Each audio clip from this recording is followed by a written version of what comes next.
Hello, my name is Holland Timmins, also known online as the Connoisseur, and tonight I will be going through the best and the worst movies I've seen in theaters this year.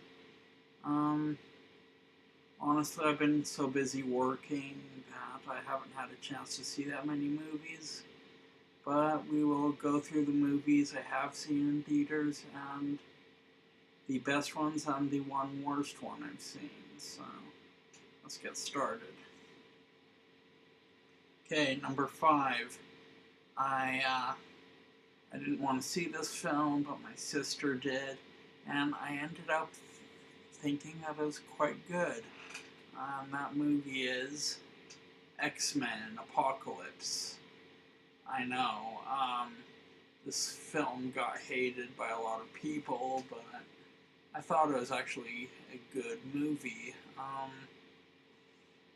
Heartbreaking scene with Magneto and his family, right out of the comics. I don't know if you know the comics and what happens to Magneto's family in it, but yeah, they have a scene inspired by that and really heartbreaking stuff. And what really made this movie for me was the scene with Quicksilver. Well, every scene with Quicksilver.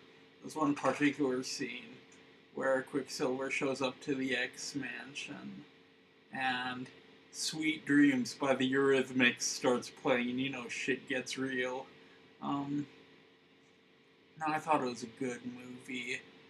Uh, Special effects were a little over the top for an X-Men movie, but then again, with Hollywood, it's always like the bigger the better, and I don't always agree with that, but in this case, they made a good movie, and it really helps tie in some of the elements into the first X-Men film.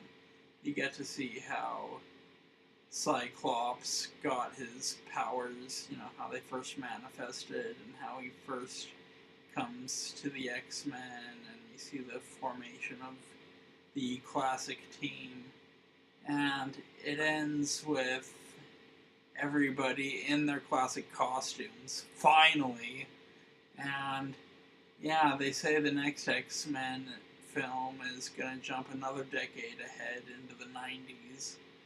So they're probably going to get different actors since it's going to be 10 years ahead. They're probably going to bring back Evan Peters, though, since he's a favorite, and yeah. Or they're just going to reboot the whole series, since pretty much everyone else attached to this trilogy is pretty much done with it. Either way, I thought it was quite good. Everybody gave a great performance, except for Jennifer Lawrence, who just looked like she was there for a paycheck and didn't really want to be there. Terrible performance by her. Yeah. So, next film I saw that I quite liked. This is another film that didn't do quite so well at the box office, but that would be Alice Through the Looking Glass. I quite enjoyed this film. I know, it's not Alice Through the Looking Glass as told by 100 other adaptations. But what I like about this Alice series is that it tries to do new things, and that's what Lewis Carroll did with his Alice books. He always did new adventures and stuff. Well, there's more of a cohesive story than the madness of the Lewis Carroll books. I still quite enjoyed this movie. Actually, in the theaters, there's this one scene where I just wanted to shout, 88 miles per hour! Bonus points if you get that reference. But, yeah, I resisted the urge because I didn't want to be banned from the theater, so I quite like that theater. Yeah, so there's a lot of time travel and finding stuff out, and I actually quite liked this movie. It had Andrew Scott from Sherlock, He plays Moriarty in Sherlock, and he has this great little cameo. And I don't know what it is about this movie series, but it's quite good. I actually like Sacha Baron Cohen as Time.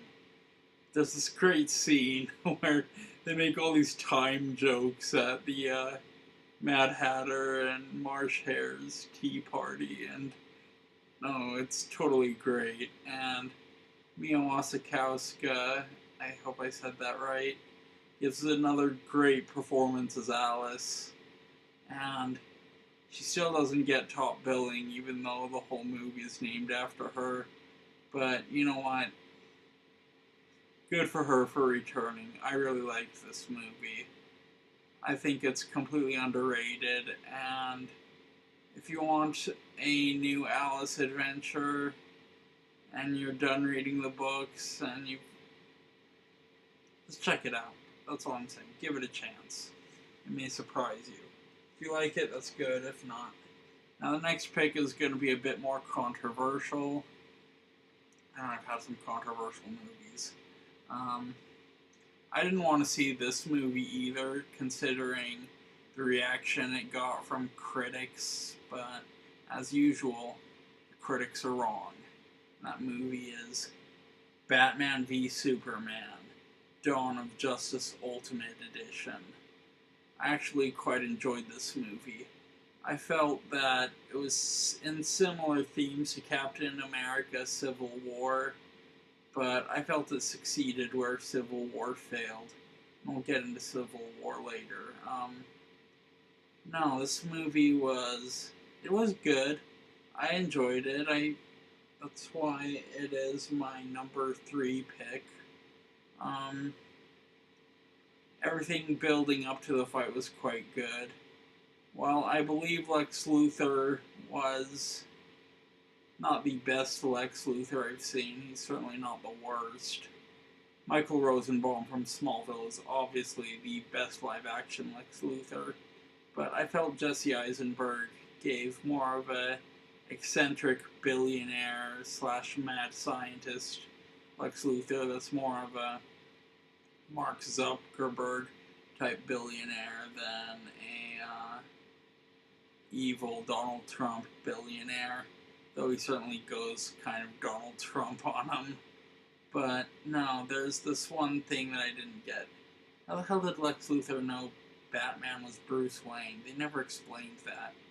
But plot hole aside, I thought the story in the Ultimate Edition was quite good. And if you haven't given this movie a chance, I would wholeheartedly recommend that you do. I didn't like the fact they tried to turn Batman into the Punisher. Still, it's a good movie. I really quite liked it. And if you look at the warehouse scene in this movie, you can tell somebody played the Arkham series on the video game consoles, because it looked like it was ripped right out of the video games. Okay, next one. My number 2 pick for the best movies of the year. This one is actually quite funny, and I don't know many people that, went to see it in theaters, but Love and Friendship by Jane Austen, based off the Jane Austen novel Lady Susan. This movie is friggin' hilarious. Everybody gives a good performance in it. And, the absurdity and just like the audacity of the characters, especially Lady Susan, wow. Yeah. No, I feel like this is a completely underrated movie that maybe not many people know about, but I think it's the second funniest movie of the year, one of the 2 funniest movies of the year to come out, at least that I've seen. It's about this widow who's trying to secure a husband for her and her daughter, and no, I can see why publishers wouldn't publish it during Jane Austen's lifetime, I believe. It actually took a while for for society to move forward enough to actually publish this novel. And finally it was made into this movie. And again, I think it's hilarious. It's definitely a thinking person's movie. And I got a lot of the jokes, but not all of them, because there were some people in the theater laughing at stuff I didn't quite understand. But a lot of the stuff I did understand, and again, it's just hilarious. I would totally recommend to anyone who's looking for a classic literature movie. Again, this is coming from someone who's not the biggest Jane Austen fan, but I really like this movie.